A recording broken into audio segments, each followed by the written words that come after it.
Movie की शुरुआत में हम एक लाल रंग की गाड़ी को बड़ी ही तेजी से चर्च की तरफ जाते हुए देखते हैं। उस समय मौसम खराब था और बारिश हो रही थी। तभी चर्च के बाहर कार रुकती है और वो आदमी निकलकर फादर को आवाज देता है। जब बाहर कोई नहीं आता तो वो भागकर चर्च के अंदर जाता है और फादर को तलाशता है। फिर फादर को लेकर वो अपने घर जाता है। जब फादर अंदर जाकर देखता है तो उसके सामने बेड पर एक औरत लेटी थी और उसके अंदर एक आत्मा ने बसेरा बना लिया था। फिर वो लेडी चिल्लाती है और डॉक्टर उसे चेक करके कहता है इसका शरीर उस आत्मा को सहन नहीं कर पाएगा। दरअसल वो फादर अभी भी अंडर ट्रेनिंग था। फिर वो अपने सीनियर फादर को कॉल करता है और उनसे आज्ञा लेता है। वो कहते हैं कि अगर तुम्हारे मन में जरा सा भी पाप हुआ तो वो आत्मा तुम्हें पोजेस कर लेगी। तुम मेरा वेट करो, 1-2 दिन में मैं पहुंच जाऊंगा। लेकिन फादर पीटर ये कहकर फोन काट देते हैं कि मैं खुद ही कर लूंगा। जब फादर उसके रूम की तरफ बढ़ रहा था तब अंदर से आवाज आती है, तुम तैयार नहीं हो फादर। वो आत्मा फादर को बहुत कुछ कहती है लेकिन फादर उसकी कोई बात नहीं सुनते। फिर फादर अपने मंत्र पढ़ने लगते हैं लेकिन वो ठरकी चुड़ैल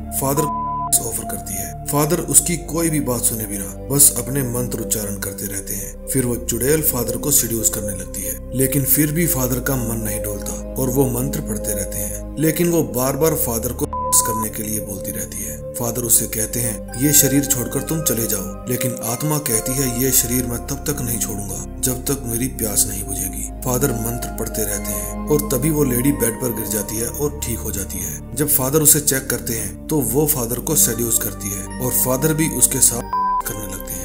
इसके दौरान हम देखते हैं कि आत्मा फादर के अंदर आ जाती है। अब कहानी 18 साल बाद की दिखाते हैं। एक जेल का कर्मचारी एक जेल के अंदर से खाने की पुरानी प्लेट उठाने के लिए अपना हाथ अंदर डालता है और तभी उसके हाथ को कोई काट लेता है। अगले सीन में हम फादर पीटर को देखते हैं। वे उस समय गरीब लोगों में अनाज बांट रहे थे। तभी एक लेडी उन्हें बुलाने आती है। फिर वे जाकर उसके बच्चे को चेक करते हैं। वो बच्चा बीमार था। फिर फादर उसे लेकर हॉस्पिटल जाते हैं। हॉस्पिटल में जाके हमें पता चलता है कि वहाँ पर और भी बच्चे बीमार हैं और उन सबको एक जैसी ही प्रॉब्लम हुई है। फिर फादर मैक्सिको सिटी जाते हैं। वे अभी भी अपने साथ 18 साल पहले हुए हादसे को भुला नहीं पाए थे। फिर वो अपने सीनियर पादरी के पास जाते हैं और 18 साल पहले हुए पाप को कन्फेस करने की कोशिश करते हैं लेकिन नहीं कर पाते। फिर वो अपनी सूटकेस में से उस रात शूट की हुई वीडियो की कैसेट निकालते हैं लेकिन सीनियर फादर उनके काम की सराहना करते हैं और कहते हैं कि पिछले कई सालों से तुम गरीब लोगों की मदद कर रहे हो। फिर वे फादर पीटर को एक चेक देते हैं जिसमें बहुत सारा रुपया था ताकि वो ऐसे ही गरीबों की मदद करते रहें। फिर फादर पीटर वो कैसेट भी वापस अपने सूटकेस में रख लेते हैं और कन्फेस नहीं कर पाते। फिर अपने घर जाकर वे ईश्वर से उस बात के लिए माफी मांगते हैं। तभी उन्हें चर्च में से किसी की दर्द भरी आवाज आती है। जब वे चर्च में जाकर देखते हैं तो वहाँ पर यीशु मसीह का स्टैचू गायब होता है। तभी उन्हें कोने में कोई इंसान रोता हुआ नजर आता है। पास जाने पर पता चलता है कि किसी आत्मा ने यीशु मसीह के स्टैचू को भी पोजेस कर लिया है और वो फादर पीटर पर हमला कर देते हैं। तभी फादर की आंख खुल जाती है और फिर फादर के पास उस जेल के वार्डन का फोन आता है। वो कहता है कि हमारा एक कैदी परेशानी में है, उसने आपको बुलाया है। फिर फादर उस जेल में जाते हैं। अंदर जाकर वो वार्डन फादर को बताता है कि उसने एक कर्मचारी की हत्या कर दी है। फिर फादर को उसके कैद खाने में लेकर जाते हैं। फादर उसे हेलो कहते हैं। वो कहती है हम एक नहीं कई हैं और धीरे धीरे तुम्हारे बच्चों को भी पोजेस कर लेंगे। दरअसल फादर एक अनाथ आश्रम भी चलाते थे। फिर वो कहती है क्या तुम एक बार फिर से मेरी प्यास बुझाओगे। पादरी घबरा जाता है और वहाँ से बाहर आ जाता है। तभी वहाँ पर इतनी तेज चीखें सुनाई देती है कि वहाँ खड़े किसी को भी वो आवाज सहन नहीं होती। फिर फादर उन्हें ये काम करने से मना कर देता है। वो कहते हैं कि मैंने ये काम बहुत पहले ही छोड़ दिया है। तभी उस लड़की की माँ आ जाती है। वो कहती है प्लीज आप मेरी बेटी को ठीक कर दो। ये वही औरत थी जिसका भूत पादरी ने फिल्म की शुरुआत में ही उतार दिया था और वो उन दोनों की बेटी ही थी। मागली कहती है कि मुझे कुछ टाइम बाद पता चला कि तुमने मेरे साथ क्या किया। फिर फादर पीटर कहता है वो मैंने जानबूझकर नहीं किया बल्कि मैं उस शैतान के वश में था। मागली कहती है अगर अपने पापों से मुक्ति चाहते हो तो मेरी बेटी को उस शैतान से बचा लो। फिर अगले सीन में हम देखते हैं कि फादर सोकर उठ तो जाता है लेकिन उसका शरीर काम नहीं कर रहा होता। दोस्तों हमारे साथ अक्सर ऐसा होता है। हम सोते वक्त होश में तो होते हैं लेकिन पूरा जोर लगाने पर भी अपने हाथ पैर नहीं हिला पाते। क्या आपके साथ कभी ऐसा हुआ है? कमेंट में जरूर बताना। फिर एक घोस्ट उसकी बेड की चादर के अंदर से उठकर बैठ जाता है। पादरी जोर जोर से चिल्लाता है हे ईश्वर मेरे गुनाहों को माफ करो और मेरी जान बचाओ। तभी पीटर का शरीर काम करना शुरू कर देता है और सब कुछ नॉर्मल हो जाता है। फिर पादरी को हॉस्पिटल बुलाया जाता है और उन्हें पता चलता है कि एक एक करके 5 बच्चों की मौत हो गई है। उन्हें ना तो कोई बीमारी थी और ना ही उनके शरीर का कोई अंग खराब था। फिर भी उनकी मौत का कारण पता नहीं चल पाया। फिर अगले दिन फादर पीटर अपने सीनियर पादरी के पास जाते हैं और उसी बच्ची को ठीक करने की परमिशन लेते हैं। वो उन्हें कहते हैं कि मेरी तुम्हें फुल सपोर्ट है। फिर पीटर उन्हें फादर माइकल की हेल्प लेने के लिए कहते हैं। फादर माइकल मैक्सिको आते हैं और पीटर उनका स्वागत करते हैं। फिर फादर माइकल उससे 18 साल पहले हुए केस के बारे में पूछते हैं। पीटर बताते हैं कि उस समय वो पापी आत्मा मेरे अंदर आ गई थी और फिर पता नहीं कहाँ गई। फादर माइकल कहते हैं इसका मतलब तुम्हारे अंदर ईश्वर है, उन्होंने ही उस आत्मा को खत्म कर दिया, वरना वो आत्मा बिना किसी की जान लिए जा ही नहीं सकती थी। दरअसल उस समय हुआ ये था, उस आत्मा की मन की इच्छा पूरी हो गई थी, इसीलिए वो उस समय उन दोनों के शरीर को छोड़कर चली गई थी। तभी पीटर उस कैसेट को जला देते हैं। फिर फादर पीटर बताते हैं कि हर रात मुझे सपना आता है कि कोई आत्मा जीसस के ऊपर हावी हो रही है और फिर जीसस मुझे मारने आते हैं। फादर माइकल कहते हैं इसका मतलब किसी बुरी आत्मा की तुम पर नजर है। उस समय चर्च के अंदर जो बच्चों की केयर टेकर थी उसे भी वो आत्मा पोजेस कर लेती है। तभी वो दरवाजा तोड़कर सो रहे बच्चों के पास जाती है। बच्चे जैसे ही चिल्लाते हैं उनकी आवाज सुनकर दोनों पादरी दौड़ते हुए चर्च के अंदर जाते हैं। फिर वो केयर टेकर बच्चों को भी पोजेस करने की कोशिश करती है। तभी फादर माइकल कुछ मंत्र पढ़कर उसको उस आत्मा से आजाद कर देते हैं। उस समय बच्चे बहुत ज्यादा डरे हुए थे। फिर फादर पीटर जाकर बच्चों को संभालते हैं। उस समय वहाँ पर मागली भी आ गई थी। फिर पीटर उन बच्चों के चेहरे पर भी उसी तरह के निशान देखते हैं जो हॉस्पिटल में दाखिल हुए बच्चों के चेहरे पर थे। फिर दोनों फादर जेल में उस लड़की से मिलने जाते हैं। फादर माइकल कहते हैं कि तुम जैसे छोटे मोटे भूत प्रेत मैंने बहुत भगाए हैं, दम है तो कुछ बड़ा करके दिखाओ। तभी गेट अपने आप बंद हो जाता है। फादर माइकल कहते हैं कि इस तरह के जादू छोटे मोटे जादूगर बहुत दिखा देते हैं, कुछ बड़ा करके दिखाओ। फिर वो कहती है मैं इस शहर के सभी बच्चों को अपने वश में कर लूंगा। फिर वो फादर माइकल को भी कंट्रोल कर लेता है। उस भयानक आत्मा ने उस जेल के सभी कैदियों को अपने वश में करके एक फौज बना ली थी। तभी एस्परांजा अपनी जंजीर तोड़कर फादर माइकल के ऊपर हमला कर देती है और उनका कान खा जाती है। वो फादर माइकल को मारने ही वाली थी, तभी पीछे खड़ा डॉक्टर उसको बेहोशी का इंजेक्शन दे देता है और वो बेहोश हो जाती है। फिर दोनों पादरी वहाँ के वार्डन से मिलते हैं और उन्हें कहते हैं कि पूरी जेल को खाली करवा दो,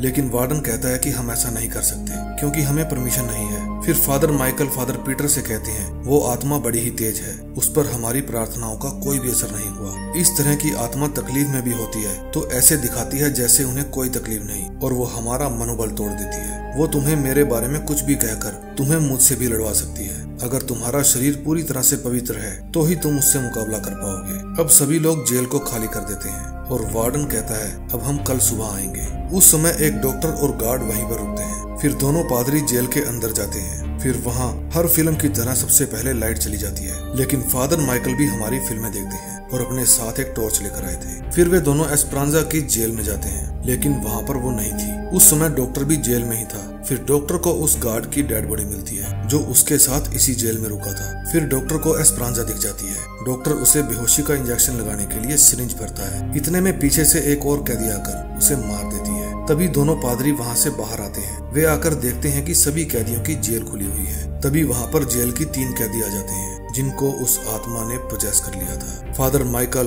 मंत्र पढ़ने लगते हैं। उधर दूसरी तरफ से भी एक कैदी आ रही थी। वे सभी उनके ऊपर हमला कर देती है और फादर माइकल के मंत्रों का भी किसी के ऊपर कोई असर नहीं होता। तभी फादर पीटर तो वहाँ से खिसक लेता है, लेकिन वे फादर माइकल को पकड़ लेती हैं। फिर पीटर आकर फादर माइकल को वहाँ से भागने में मदद करता है। वे दोनों वहाँ से भागकर बाहर जाना चाहते थे और वे कैदी उनका पीछा कर रहे थे। फिर वे दोनों एक रूम में जाकर रूम को अंदर से बंद कर लेते हैं। फिर फादर माइकल पीटर से पूछते हैं तुम कौन सा पाप लेकर जी रहे हो जो तुम्हारी दुआ ने काम ही नहीं किया। फिर फादर पीटर बताते हैं कि 18 साल पहले मुझसे पाप हुआ था। फादर माइकल कहते हैं कि तुमने अभी तक कन्फेस क्यों नहीं किया? अगर तुम कन्फेस कर लेते तो तुम्हारे पास भी पावर होती। अभी तुम्हारे कोई भी मंत्र तुम्हारे काम नहीं आएंगे। इतना कहकर फादर माइकल नीचे गिर जाते हैं और दम तोड़ देते हैं, क्योंकि उनके पीछे किसी कैदी ने एक खंजर से वार कर दिया था। तभी वे सभी गेट तोड़कर अंदर आ जाती हैं और फादर पीटर वहाँ से भागकर एक रूम में चले जाते हैं और गेट को अंदर से बंद कर लेते हैं। फिर फादर पीटर मोबाइल में अपनी एक वीडियो बनाते हैं और कन्फेस करते हैं कि 18 साल पहले उनसे एक पाप हुआ था और उसी पाप का नतीजा एस्परांजा आज ये सब कुछ भुगत रही है। ईश्वर मुझे मेरे पाप के लिए माफी दे। फिर वो अपनी इस वीडियो को अपने सीनियर पादरी के पास भेज देते हैं। अब फादर पीटर में भरपूर मात्रा में कॉन्फिडेंस आ जाता है और वो उस रूम से बाहर चले जाते हैं। तभी वहाँ पर 3 कैदी आ जाती हैं और फादर उनके ऊपर मंत्र पढ़ने लगते हैं और ईश्वर को याद करते हैं। इतने में वहाँ पर ईश्वर भी आ जाते हैं। ऐसा लगता था जैसे उनको भी किसी आत्मा ने पोजेस कर लिया है। तभी पादरी के पीछे से कोई वार करता है और जब उनको होश आता है तो वो एक कुर्सी के ऊपर बंधे होते हैं। फिर एस्परांजा पादरी के ऊपर मंत्र पढ़ने लगती है और कहती है कि इस धरती से ईश्वर का नाश हो जाएगा